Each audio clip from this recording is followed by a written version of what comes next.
Jadi lebih banyak intens tuh sama Mas Teddy, makanya mungkin orang banyak terkaget-kaget, kayak shock atau apa gitu yang terjadi pada saya. Ya karena kenapa? Kan kita pasti gitu dong. Kenapa sih nggak kasih tahu gue gitu? Ya memang pesan almarhum, maksudnya pesannya Teteh nggak boleh banyak yang tahu, jangan dikasih tahu. Bukan masalah dia flu atau apa. Teteh setiap masuk rumah sakit apapun itu gitu dulu sempat juga kena kayak saraf kejepit kecil gitu loh. Itu dia jangan kasih tahu orangnya gitu. Kan emang repot ya, lo kalau punya teman banyak, lo sakit apa sih? Kenapa sih gara-garanya? Ada aja kan ya pertanyaannya. Kayak lo mau nggak nikah sih? Kenapa? Kok lo cerai sih? Kenapa? Kayak basicnya abis itu rununatnya tuh banyak. Nah itu nggak usah artis lah, kita aja kan pasti kan. Jadi ribet banget ya lo nanya gitu kan? Gitu. Jadi lebih baik satu orang kalau masuk rumah sakit maunya istirahat kan. Terus maunya kan tenang gitu. Itu pengalaman pada saat mama saya masuk rumah sakit, saya diomelin banyak orang. Kenapa nggak dikasih tahu? Alasannya saya tuh supaya mama tuh nggak ada yang ganggu, nggak ada yang ganggu gitu. Jadi saya cuma ngasih tahu, ya ibu saya dirawat, mohon doanya gitu. Bisa dijenguk deh, nggak bisa tante, karena memang butuh istirahat, langsung aku gituin. Pas di RSPP pun juga nggak ada video call Mbak? Nggak sempet? Sama Mas Teddy itu, pokoknya sama suami aja. Mama aja nggak dikasih tahu. Nah, mamanya aja kan nggak dikasih tahu. Mama tuh dikasih tahu Teteh masuk rumah sakit tetap, tapi dengan kondisi yang ya stabil aja gitu ya, kan nggak mau orang tua worry ya, gitu. Nah, udah 3 hari dipantau kok imun kita kan imun pasti menurun gitu. Untuk menaikkan imun tuh kan agak-agak sulit ya. Apa? Sebagai sahabatnya itu loh. Yang kemarin sempat ada firasatnya ya. Aku sih 2 hari sebelum pergi tuh bukan firasat gak enak. Si Neng ngapain ya? Si Neng apa kabar ya? Gitu loh. Hati kayaknya gak enak nih. Gitu. Ternyata bukan aku aja, teman-temannya Mas Teddy rata-rata gitu. Tiba-tiba kepingin nyetel lagunya Teteh. Memang orangnya ngangenin ya. Dan baik gitu. Jadi kalau memang mencari sahabat yang benar-benar sahabat ya Rina. Mbak, jadi ini nggak sih Mbak? Sebagai sahabat, ketika sakit, Mbak nggak dalam artian dia nggak mau terbuka. Apalagi sampai akhirnya meninggal gitu. Jadi kayak gini nggak sih?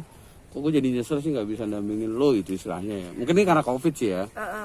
Kalau nyesel nggak bisa dampingin lo misalkan gitu, nggak ada, sebenarnya sih nggak ada penyesalan seperti itu ya Mas. Intinya kalaupun kemarin saya dikasih tahu dan ada larangan untuk bertemu ke rumah sakit, bertemu, paling nggak kan kita bisa doa gitu kan. Ya harapan saya sih kemarin pada saat saya mengantarkan itu, ya Allah datangkan ke Teteh di dalam mimpi saya biar saya bisa pelukan. Biar saya bisa pelukan sama si Neng. Ya itu aja. Karena kan kalau ketemu makanya ada beberapa hari yang kita ngegeriung. Teteh tuh orangnya seneng kumpul. Kita mau pulang aja dia bisa dari Sentul. Mana sih lu udah pulang dulu? Seneng ngumpul, orangnya seneng ngumpul. Hai, lucu kan gitu. Nah, jadi kita ngumpul, sahabat-sahabat, saudara lah, banyak saudara keluarganya Teddy. Kita tuh nyeritain jenaka-jenakanya Rina gitu. Ada aja, apalagi dia kan teman kuliah gue. Rina kan kalau kuliah topian, meja, nggak jepit, gitu. Terus orang yang nggak harus yakin seksi, enggak gitu. Nggak pakai jilbab pun dia biasa aja bajunya gitu. Yang paling aku senang sih enggak artis gitu. Jadi bawa dia ke luar kota kemanapun, kok gerobaknya nggak kelihatan tuh Wil, orang semua Wil, kompon tuh enak tuh Wil, berhenti gitu. Jadi kayak ke Jalan Ampera ada tukang ketoprak tahu dong sebelah kiri. Kan kalau sore kan nggak kelihatan gerobaknya tuh kan, kelihatannya cuma kerupuk sama orang gitu. Bisa seketika parkir Wil. Makan. Jadi Rina tuh ya, aduh Neng nggak jorok aneh, soknya Wil gitu, dia bisa begitu. Kalau gue kan takut, aduh Neng ntar kotor loh itu Neng, dia nggak gitu. Makan. Gitu. Berarti bisa dibilang sosok almarhumah ini teman apa sih dari ibaratnya yang menemani dia bertransformasi masuk sama Bunda juga berarti. Iya sama kan saya dari juga. Dari kuliah. Nah kalau kuliah malah dia ada gengnya sendiri.